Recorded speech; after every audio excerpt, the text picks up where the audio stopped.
Guten Tag. All right, so that's hello in German. So I was wondering, well, I wish I could ask you a question, but let's go ahead and get started off with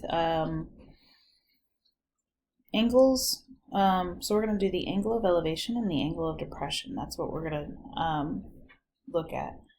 Now, I was wondering if you've ever looked up at the height of a tree or the height of a building and wondered how tall it is and whether or not you could actually figure that out mathematically.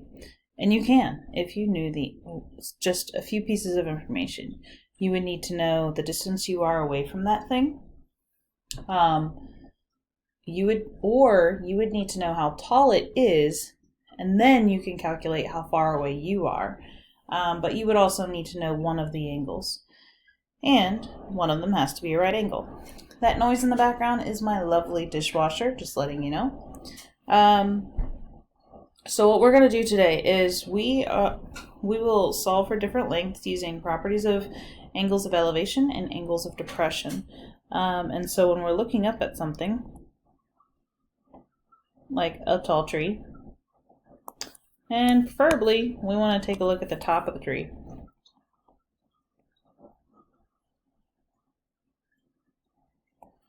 We can measure that tree as long as we have a right angle. Now, we'd have to consider one thing though. We'd have to consider the height of the person at eye level. So that part we would have to know, so like 5 feet. And then we could figure out by adding the 5 feet to the height, that's what we would be able to find. But we'd also have to measure what that angle is. So that would be an elevation, angle of elevation. So that's one of our first examples that we're going to get into, and we're going to go ahead and do that right here. So when looking up at an object, the angle of elevation is formed by an observer's line of sight and the horizontal line. One thing you do need to remember to take in account, though, is that the observer's height, it goes up to eye level, and we would just have to add that to the height that we find of our triangle. And we can use that with different trigonometric ratios that we talked about already before. All right. So let's go ahead and practice one of these. So this example, Casey sights the top of an 84-foot tall lighthouse at an angle of 58 degrees. So he sees this, and it's 58 degrees. And we know something about this, the top of an 84-foot tall lighthouse. So we already know, and I need to bring this diagram down. This lesson, you definitely need to make sure you have diagrams written out because it's so much easier to understand what's going on in the problem. Okay, so we know that the lighthouse is 84 feet tall.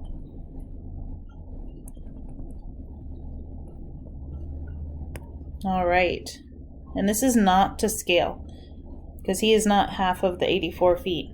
All right, if Casey is 6 feet tall, and we're just going to assume that this is 6 feet from here to here, how far is he standing from the base of the lighthouse? So the question that we're being asked is right here, is the x value. Is the distance he is away from the lighthouse.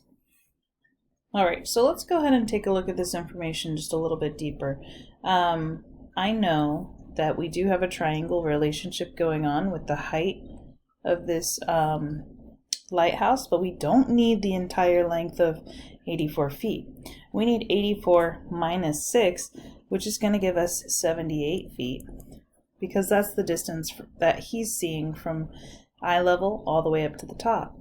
Then we know that this is 58 degrees from eye level up, and we don't know the distance of that triangle.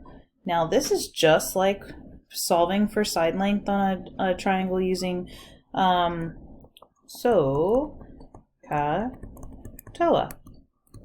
Alright, so let's go ahead and label based off of our angle measure, which is going to end up being 58. So this is going to be side opposite, and this is going to end up being side adjacent. So if we have opposite and adjacent, that would end up being tangent. So we're setting up a tangent trig relationship, which you guys should all be masters at. 78 divided by x. Remember, when we are dividing by x, multiply both sides by x, divide by tangent 58. So we would end up with 78 divided by tangent 58. And I'm assuming by now you know how to calculate that. So I'm going to go straight to the answer. And x is just going to end up giving us 48.7 feet. And that's going to be the distance between him and the lighthouse. And so it's really cool. You can use trigonometry to be able to survey the land in a way. Because if you know the height of something, you can figure out the distance.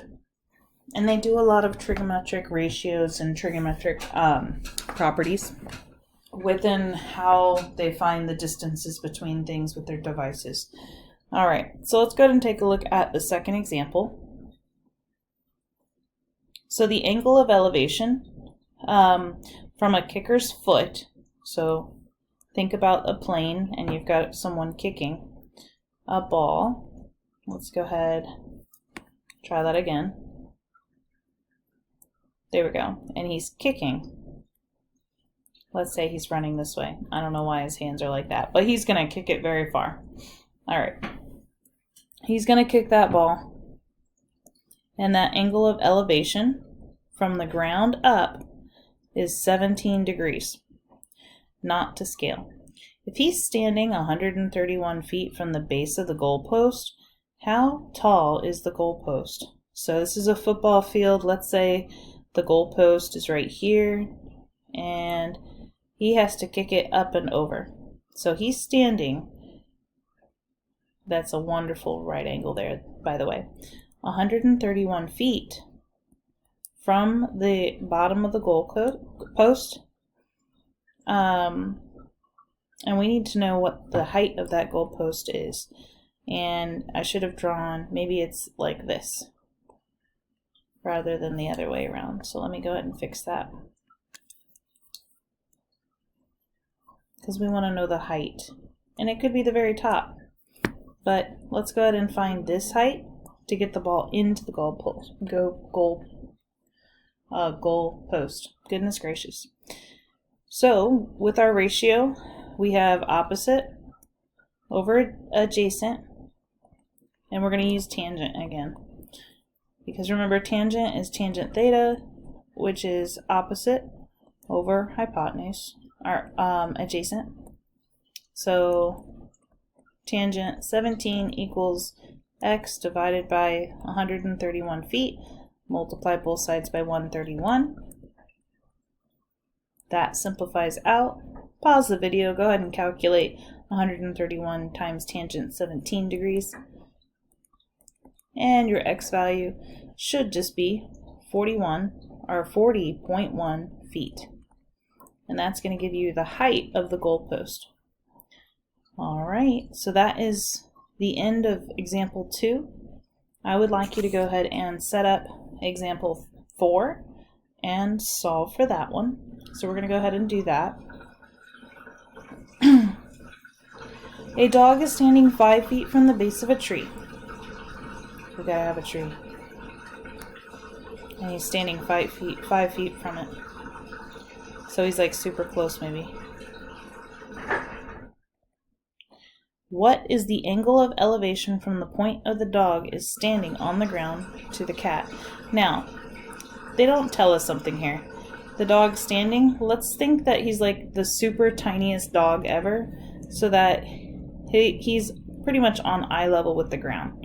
So we're not going to really care. That looks like a little person. Let's see. A little tail, maybe? Okay. Some ears. I'm just making it worse. Now it looks like a cat, sort of. But anyway, there's a dog.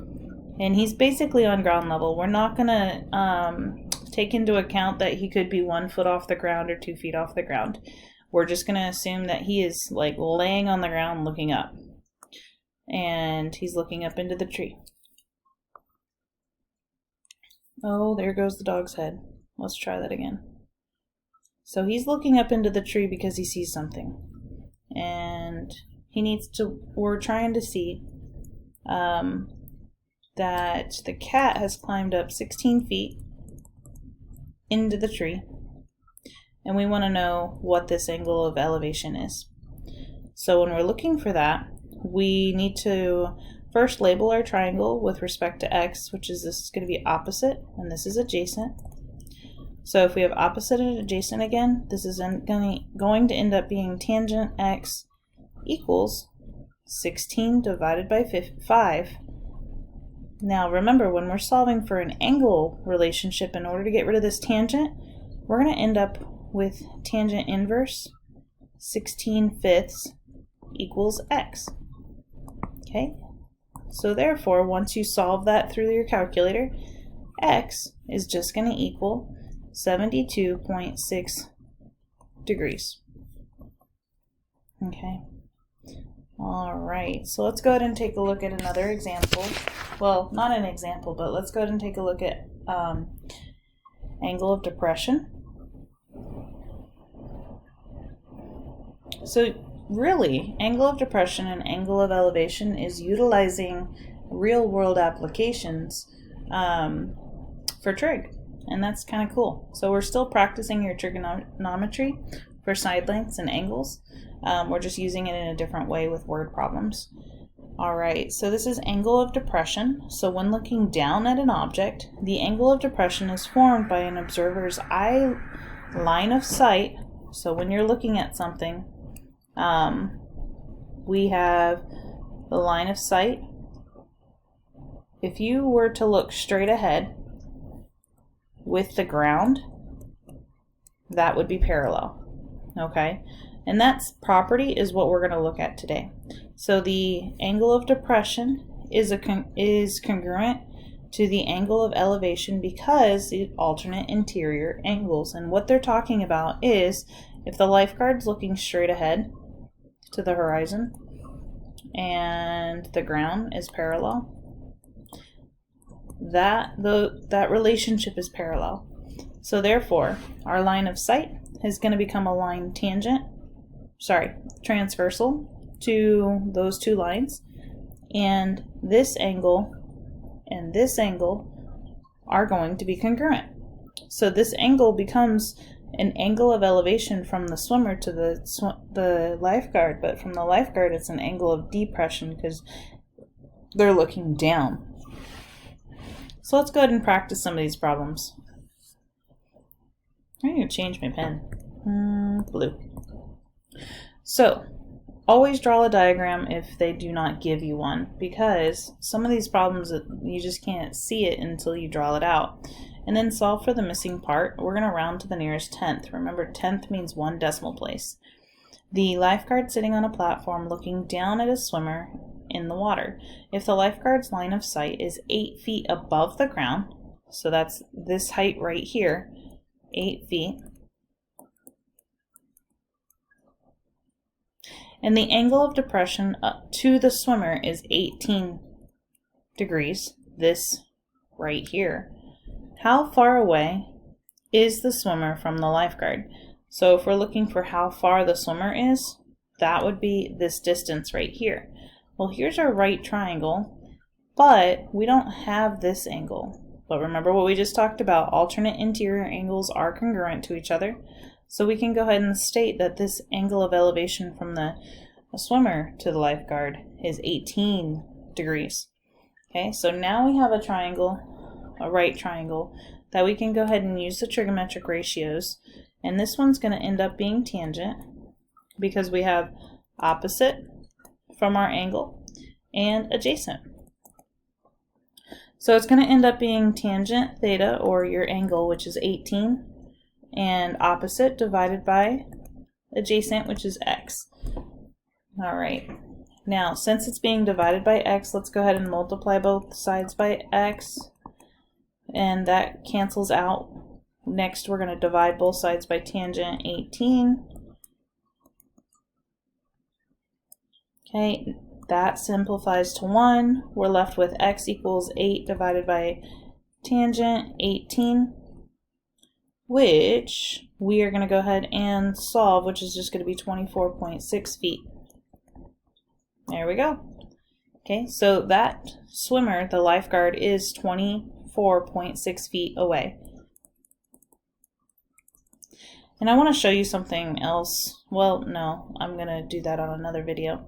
By now you should have your own calculator on the computer or on Google or on your phone. You have figured out how to calculate this. That's going to be one of the first videos I give you guys, is how to use a calculator. So if you're struggling still with this, you really need to go to tutoring and pull up one of those calculators, share your screen, and have that person help you find the sine, cosine, tangent keys, and also the sine inverse, cosine inverse, and tangent inverse keys. Because you should not be struggling at this point. All right, we have one more problem to do. What I would like you to do right now is go ahead and pause the video, because this one is set up just a little bit differently, but not by much. And I'd like you to do it on your own. All right, welcome back. I hope you guys did pause that video. If not, no, seriously, pause it. I want to say I want to see your work, but I can't because I'm on the other side of the screen, and it's still December over here. All right, so let's go ahead and take a look at this problem. A pilot in a helicopter spots a landing pad below. So let's go ahead and draw a rinky-dink helicopter. Let's see, little blades. It's gonna look like an airplane.